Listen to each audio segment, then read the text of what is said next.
एक पिता ने अपनी इकलौती और अमीर जादी बेटी की शादी अपने एक मामूली ड्राइवर से करवा दी। फिर पिता ने उसके साथ जो किया, बेटी ने कभी सपने में भी नहीं सोचा था। वह रोती और गिड़गिड़ाती रही, लेकिन बाप ने उसकी एक नहीं सुनी। फिर उसके बाद कहानी को अंत तक पूरी जरूर सुने। दोस्तों नमस्कार, मेरा नाम तान्या है। मेरी उम्र 24 साल है। मेरे पापा ने मेरे साथ जो किया वो कोई सोच भी नहीं सकता। पापा ने मुझे जो दर्द और तकलीफ दिया, मैं उसको बयान नहीं कर सकती। मेरे कोई भाई बहन नहीं है, मैं उनकी इकलौती बेटी हूँ। मेरी माँ को मरे 4 साल हो गया। हम बहुत ही रिच फैमिली से हैं। हमारा बहुत अच्छा बिजनेस है जिसे पापा ही देखते हैं। पैसों की कोई कमी नहीं है। बचपन से ही मुझे ऐशो आराम की जिंदगी जीने की आदत थी। नौकर चाकर, लग्जरी गाड़ियां मेरे चारों तरफ लगी रहती थी। मैं अपनी लाइफ बड़ी ही अय्याशी से जी रही थी। शराब पीना, दोस्तों के साथ घूमना फिरना, मौज मस्ती करना। लेकिन उस एक रात ने मेरी जिंदगी ही बदल दी। हुआ ये कि कुछ दिन पहले ही मेरे यहाँ एक नया ड्राइवर आया था। वो ड्राइवर स्मार्ट, हैंडसम लुकिंग और जवान तो था ही, फिर भी वो मुझे पसंद नहीं था। वो ज्यादा सवाल पूछता था, कहाँ जाना है और क्यों जाना है। इतने सवाल तो मेरे पापा भी मुझसे नहीं करते थे। एक दिन मुझे दोस्तों की पार्टी में जाना था। मैंने उस ड्राइवर से गाड़ी निकालने को कहा, उसने तो हद कर दी, मुझे वहां ले जाने से साफ मना कर दिया। तब मेरा गुस्सा 7वें आसमान पर पहुंच गया। मैंने उसे एक तमाचा मार दिया और उसे नौकरी से भी निकाल दिया। मैंने पापा को यह बात बताना जरूरी नहीं समझा, क्योंकि हमारे घर पर ड्राइवरों की कमी नहीं थी। लेकिन मुझे नहीं पता था कि उसके बाद मेरे साथ ये होने वाला था। एक दिन सुबह सुबह जब मेरी आंख खुली तो मेरे कमरे में वो ड्राइवर कुर्सी पर बैठा था। वो ड्राइवर मेरे कमरे में इतनी हाई सिक्योरिटी के बाद भी कैसे आ गया, मुझे पता नहीं था। मैं तो उसे अपने रूम में पाकर अचंभे थी। फिर मैंने सोचा शायद मैंने उसे उस दिन तमाचा मारा था, इस बात का बदला लेने आया होगा। मैंने उससे पूछा कि तुम यहाँ, वो भी मेरे रूम में, क्या कर रहे हो? वो कहने लगा कि अब मैं तुम्हारा पति हूँ। कल रात तुम्हारी और मेरी शादी हो चुकी है। तुम्हारे पापा ने मेरी शादी तुमसे करवा दी है। मैंने कहा कि तुम पागल हो क्या? मेरे पापा और वो भी तुमसे शादी करवाएंगे। शादी हो गई और मुझे पता भी नहीं चला।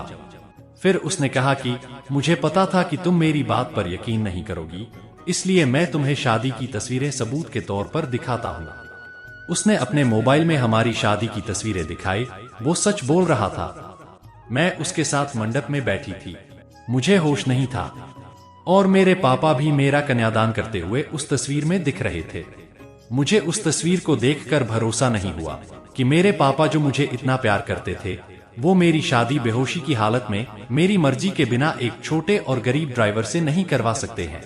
मैं उसी समय अपने पापा के पास गई। गुस्से में पापा से कहा कि पापा, यह सब क्या है? यह कोई नाटक है? जो इस ड्राइवर के साथ आपने मेरी शादी करवा दी, वो भी मेरी बेहोशी की हालत में, आप ऐसा कैसे कर सकते हैं?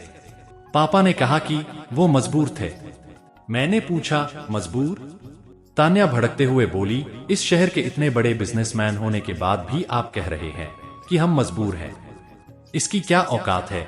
हम इसके आगे कैसे मजबूर हो सकते हैं? वो बोला कि जबान संभाल कर बात करो, अब मैं तुम्हारा पति हूँ। मैंने कहा, मैं इस शादी को नहीं मानती। यह कैसी शादी है? यह मेरी मर्जी के खिलाफ है। वो कहने लगा कि मर्जी तुम्हारे बाप की थी, जो इस तस्वीर में साफ साफ दिखाई दे रहा है। अब तो तुम्हें मानना ही पड़ेगा। वो बोला, चलो अब मेरे साथ। मैंने कहा, चलो? कहाँ चलो? यह मेरा घर है, मैं कहीं नहीं जाऊंगी। उसने कहा, देखो, अब तुम मेरी पत्नी हो और अब तुम मेरे साथ ही रहोगी। अगर नहीं मानी तो यह तस्वीर मीडिया में वायरल हो जाएगी। मेरे पापा चुपचाप खड़े होकर यह तमाशा देख रहे थे। उसने मेरा हाथ जोर से पकड़ा और घसीट कर ले जाने लगा। इतनी हाई सिक्योरिटी होने के बाद भी कोई उसे नहीं रोक रहा था। मेरे पापा भी कुछ नहीं बोल रहे थे, बस बुत बने खड़े थे। पर क्यों? मैं रो रही थी और वो मेरा हाथ खींचकर मुझे ले जा रहा था। मुझे नहीं पता था कि पापा की क्या मजबूरी थी, पर इन सब के बीच मेरी जिंदगी पिस रही थी और मेरे साथ बहुत बड़ा मजाक हो रहा था। वो मुझे अपने घर में ले गया। वह घर नहीं, एक पिंजरा था, एक छोटा सा कमरा। बाथरूम के लिए भी कमरे के बाहर जाना पड़ता था। उसने मुझसे कहा कि यही मेरा घर है और तुम्हें अब यहीं पर रहना और खाना है। पास में भी बहुत सारे कमरे थे, उनमें भी लोग रहते थे। मैं ऐसी जगह आ जाऊंगी मुझे पता नहीं था। उसने कमरे में खाने का सामान रखा और कहा कि भूख लगी है, खाना बनाओ। एक थप्पड़ का बदला वो इस तरह से लेगा, मुझे पता नहीं था। मैंने कहा मुझे खाना बनाना नहीं आता। वो बोला ठीक है, मैं तो कहीं भी खा लूंगा, फिर तुम भूखी रहो। इतना कहकर वो बाहर चला गया। मन में आया कि यहाँ से मैं भाग जाऊं, लेकिन फिर सोचा कहाँ जाऊंगी, पापा के घर जा नहीं सकती। मैं वहीं बैठी रोती रही। धीरे धीरे शाम हो गई, मुझे जोरों की भूख लग रही थी। ऐसी भूख मैंने अपनी लाइफ में कभी एहसास नहीं की थी। मैं उसी कमरे की चौखट पर बैठकर रो रही थी। पास वाले कमरे से एक औरत ने मुझे रोते देखा और पूछा क्या हुआ, इस तरह क्यों बैठी हो? मैंने कहा भूख लगी है। उसने कहा बस इतनी सी बात। फिर उसने अपने कमरे से एक रोटी और थोड़ी सी दाल लाकर मुझे दी। उस खाने को मैंने खाया। मैंने हर तरह के पकवान खाए थे, लेकिन वो रोटी और दाल खाकर मुझे एक अलग ही सुकून का अनुभव हुआ। लगा जैसे मैंने भगवान को पा लिया हो। रात हो गई, वो वापस आया। आते ही उसने दरवाजा बंद किया और कुंडी लगा ली। मुझे डर था कि कहीं वो मेरे साथ जबरदस्ती ना करे, लेकिन वो चुपचाप एक कोने में जाकर सो गया। इतने बड़े महल से एक कमरे में, वो भी एक अजनबी आदमी के साथ। मैंने सोचा कि अब मैं यह सब बर्दाश्त नहीं करूंगी। मैं उस रात सो नहीं पाई और सुबह उसके उठने से पहले ही मैं कमरे से भाग निकली। भागकर मैं अपने एक दोस्त के घर गई। जब मैं उसके घर पहुंची तो उसने मुझे दरवाजे के अंदर नहीं आने दिया। कहने लगा कि तुम्हारे पापा का फोन आया था कि अगर किसी ने तुम्हारी मदद की तो अंजाम अच्छा नहीं होगा। उसने मेरे मुंह पर दरवाजा बंद कर लिया। मैंने सोच लिया था कि वापस उस कमरे में तो नहीं जाऊंगी, लेकिन कुछ ही घंटों में मैं समझ गई कि मेरे लिए अभी उससे ज्यादा सुरक्षित कोई और जगह नहीं है। इसलिए मैं वापस उसी जगह लौट आई। मुझे वापस आया देखकर वो बोला क्यों आ गई, तुम्हें मुझसे कोई बचा नहीं सकता। मैंने अपने आप को इतना मजबूर पहले कभी महसूस नहीं किया। मैं किसी तरह से वहां अपना जीवन काट रही थी। मुझे वहां रहते करीब 10 दिन हो गए थे। खाना तो मैं बना नहीं पाती थी, कोशिश करके जैसे तैसे बनाकर खाना खा लेती थी। एक दिन मैं चक्कर खाकर गिर गई और जब मुझे होश आया तो मैं अपने पापा के घर थी। सामने मेरे पापा खड़े थे। उन्हें देखते ही मुझे गुस्सा आ गया। मैंने कहा आप मुझे यहाँ क्यों ले आए, मुझे वहीं मरने क्यों नहीं दिया? उस कमरे में वो ड्राइवर भी था।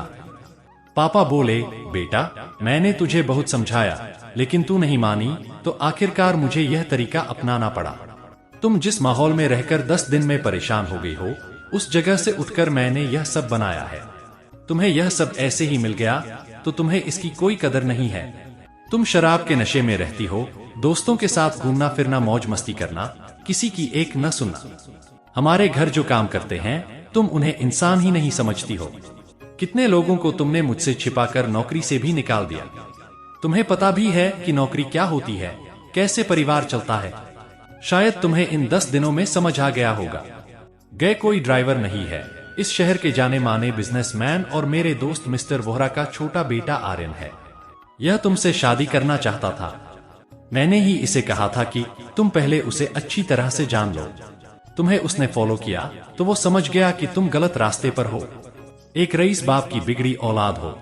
इसलिए हम दोनों ने मिलकर यह ड्रामा क्रिएट किया ताकि तुम्हारी आंखें खोल सकें।